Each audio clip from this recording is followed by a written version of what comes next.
Buonasera. Ciao a tutti. Spazio tempo. Let me break this back into two components. First, 3 dimensions of space. Second, the 4th dimension of time. First, the space. Primo spazio. I would request you to watch these 3 videos and answer a few questions.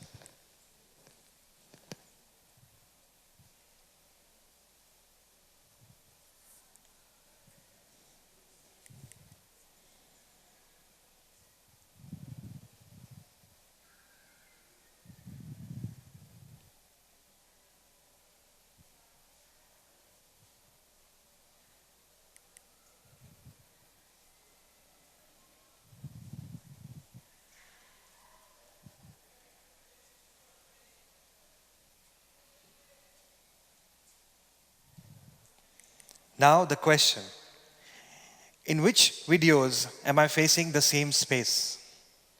Or am I sitting in the same space? Second question, do you think I am facing the same space continuum in all the 3 videos? Yes, or maybe no. Let's understand this a little differently. There are many studies that have happened that have attempted to represent the helical movement of our solar system.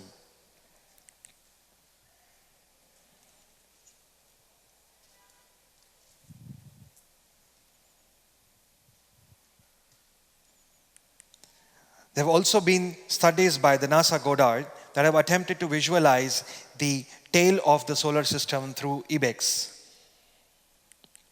Further, NASA has also attempted the cosmological simulation of the evolution and movement of our galaxy.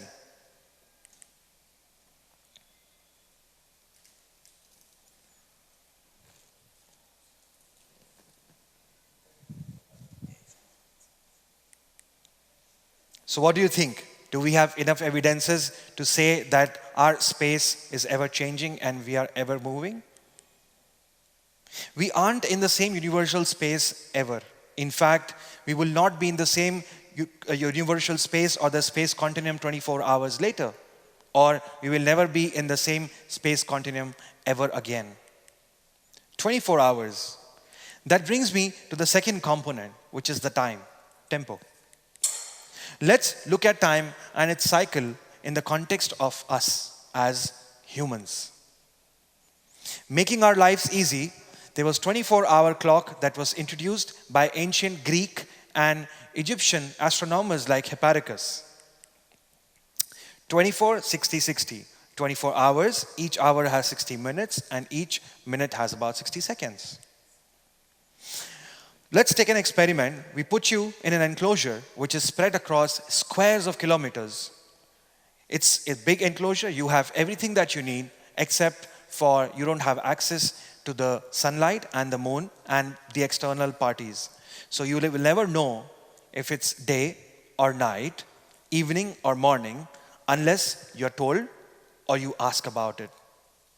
A few days into the enclosure, you will realize that you're not able to understand if it's day or night. You will never be able to guess if it's day, night, evening, or morning outside. Which means you will also have a change in your activities.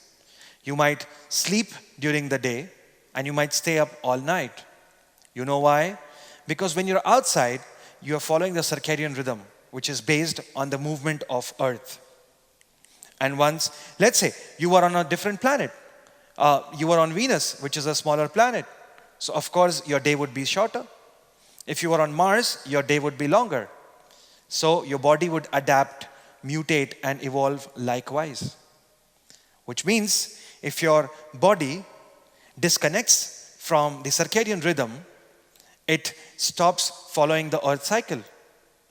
And you have to understand that body has its own cycle, own time cycle. There were many other clock systems and astronomical methodologies invented across the civilizations. One of the remarkable ones was the Vedic system. The Vedic system follows, similar to hours, minutes, and second, has units called Ghati, Pal, and Vipal.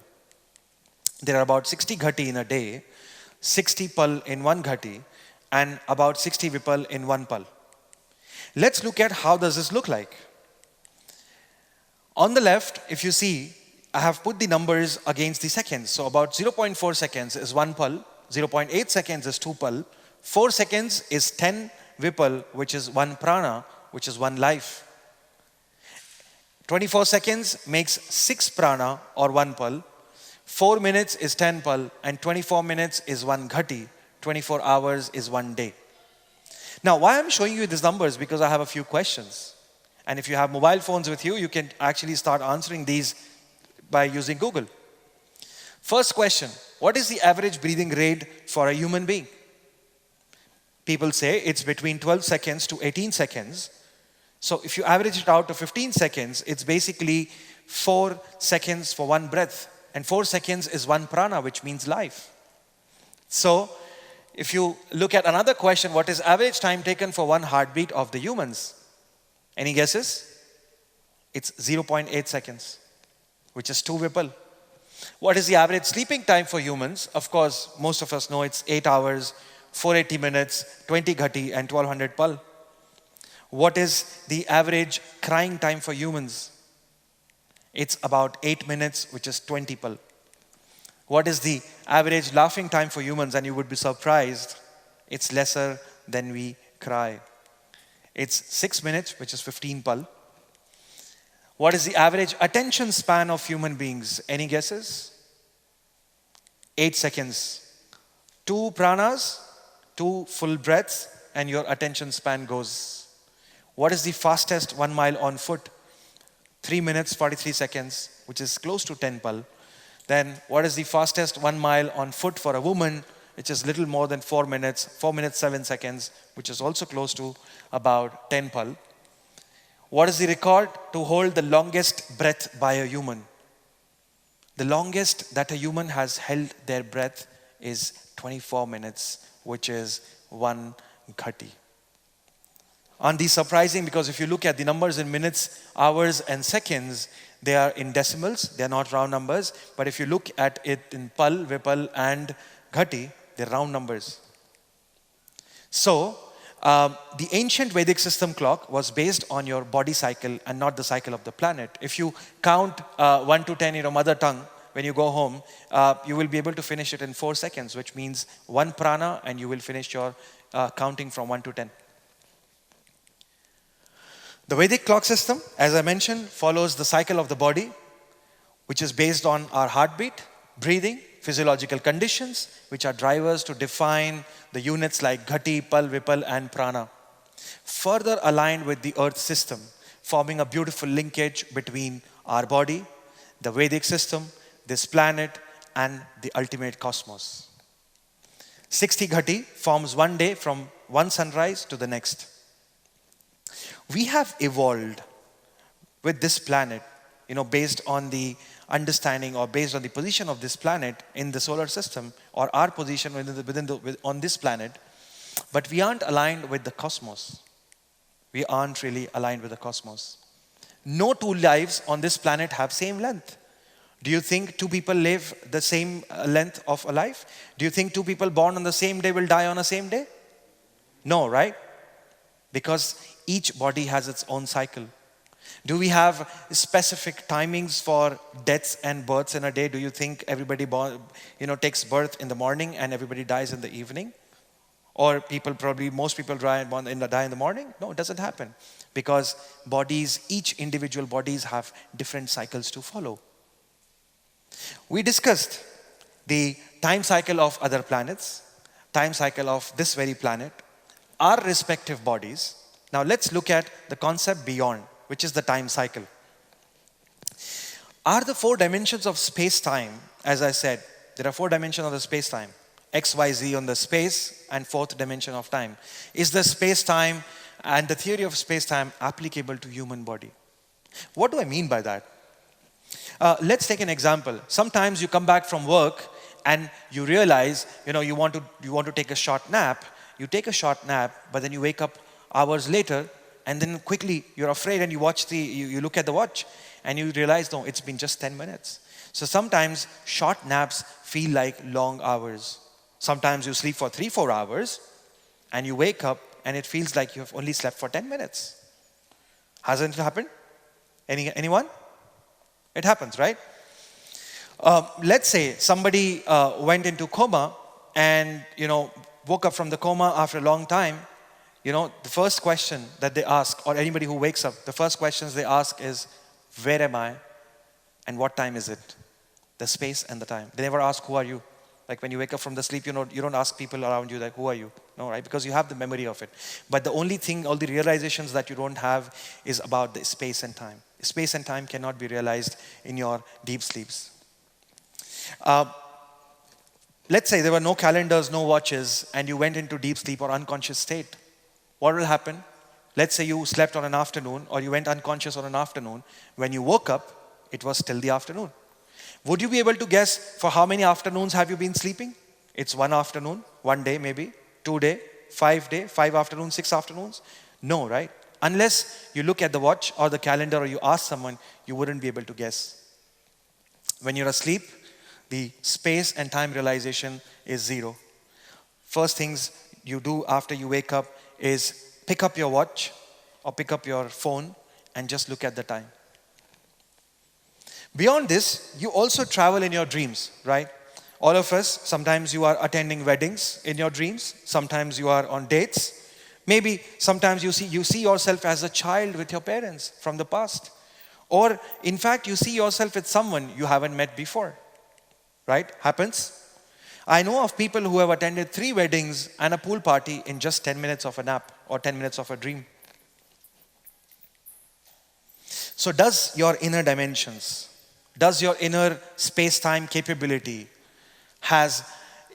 does it have a capability to travel through space-time intervals when it's in subconscious or unconscious or transcend states? Brain science and biomedicine have justifications to this, but are they enough? Let me mention 2 more situations and then we can answer. Sometimes it happens that you have slept for a long, you have had intense dreams, and when you wake up, you forget about the dream. You're trying to remember constantly what that dream was, but you're not able to remember. Happens, right? Sometimes you also have deja vu. You come across situations, you meet people, you come into situations, and then you realize that, it has happened with you before, but you can't remember when and where. There was a recent experience I had, 6 months ago. I had a deja vu, a very strong deja vu. I went to a place, met a few new people, just like yourselves, and I realized that this has happened with me before. I was trying to remember, but of course it was deja vu. I couldn't remember where it was. During my meditation sessions that I showed you, I tried to remember about the deja vu and I tried to concentrate and I tried to remember what it was.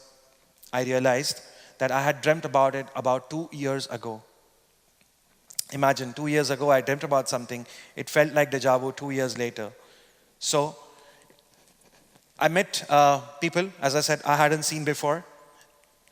There's a strange connection that I had between the dreams and the deja vu. So is there a possibility that you're time traveling when you're in unconscious or a transcend state?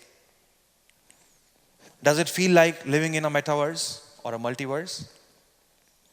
I'm not insisting for you to believe my assumptions or possibilities that I speculate.